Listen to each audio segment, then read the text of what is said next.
सफेद रंग बहुत खास होता है, इसीलिए नहीं कि वो बेरंग होता है, बल्कि इसलिए कि वो किसी भी रंग में ढल जाता है।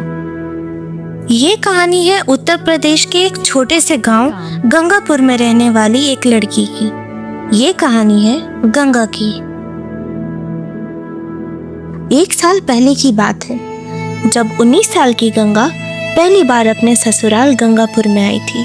ना जाने कितनी खुशियों की कल्पनाएं करी थी उसने, पर एक दिन सब उजड़ गया। शादी के दूसरे ही दिन गंगा का पति शराब के नशे में धुत ऐसा गिरा कि फिर कभी उठ ही ना सका।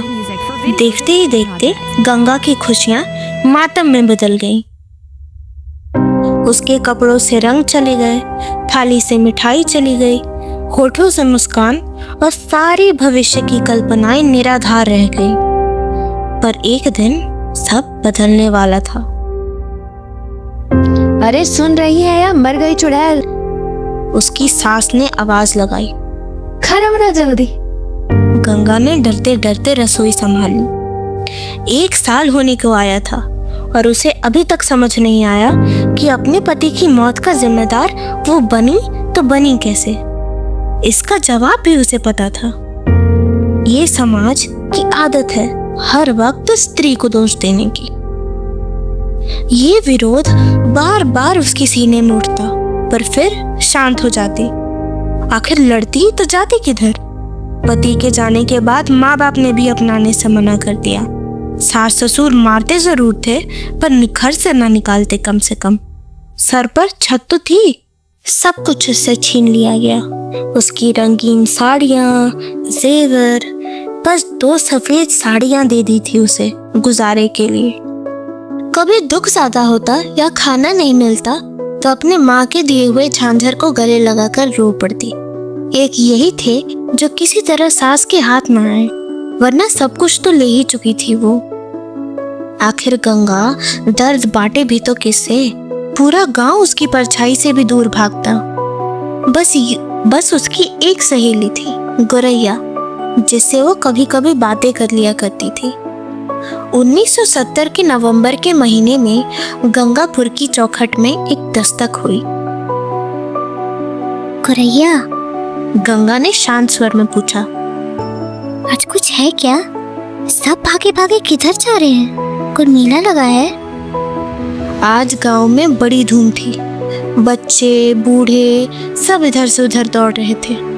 ना जाने क्या खास था आज। गुरैया ने खिलखिलाते हुए कहा, अरे तुझे नहीं पता, वो जो गांव की जमींदार है ना, ठाकुर साहब, उनका पोता जो फौजी है वो आज गांव वापस आया है छुट्टियों में। ओह, गंगा ने भीड़ की ओर ताकते हुए कहा। वहां खड़े थे मेजर रुद्राक्ष ठाकुर, सारे गांव वालों से घिरे हुए। ऊंचे कद के सुडौल पुरुष थे, सीना चौड़ा और मुख पे अरे एक अनोखी सी चमक। वर्दी में बेहद सुंदर लग रहे थे। वैसा तो गंगा को किसी भी त्योहार या सम्मेलन का हिस्सा न बनने दिया जाता था, लेकिन आज वो मेजर साहब को देखते ही रह गई। दूसरे दिन गंगा मंदिर से लौट ही रही थी कि उसकी झांझर ठाकुर साहब की हवेली के सामने गिरी, और ऐसी गिरी कि उसे पता भी न चला। और अचानक से पीछे से एक आवाज आई, अरे सुनिए। गंगा के पैर जमीन में जम गए। पीछे मुड़ के देखा तो मेजर साहब कुर्ते पजामे में अपनी हवेली के सामने खड़े उसे पुकार रहे थे, और उनके हाथों में थी गंगा की झांझर। क्या ये आपकी है? सब उसकी ओर देखने लगे। ना जाने क्या कहते माँ जी को, कहीं मारने ना लग जाए। गंगा के हाथ पांव फूलने लगे। नहीं, मेरी नहीं है, गंगा ने घूंघट ढांपते हुए कहा। अरे नहीं, शायद आप ही की है। अभी अभी तो सरकी आपकी आंचल से। मेजर साहब हंसे। आज तक गंगा से किसी ने भी इतनी विनम्रता से बात नहीं करी होगी।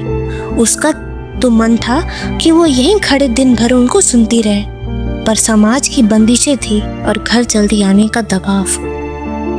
उसने फिर सर हिलाया और भाग पड़ी उधर से। मेजर साहब उसको देख के मुस्कुराने लगे।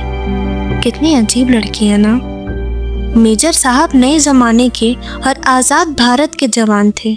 समाज की कुरीतियों, नीची सोच और रूढ़िवादियों से परे बराबरी में विश्वास रखते थे, चाहे वो महिला और पुरुष की बराबरी हो या समाज में मौजूद अनेक जातियों की।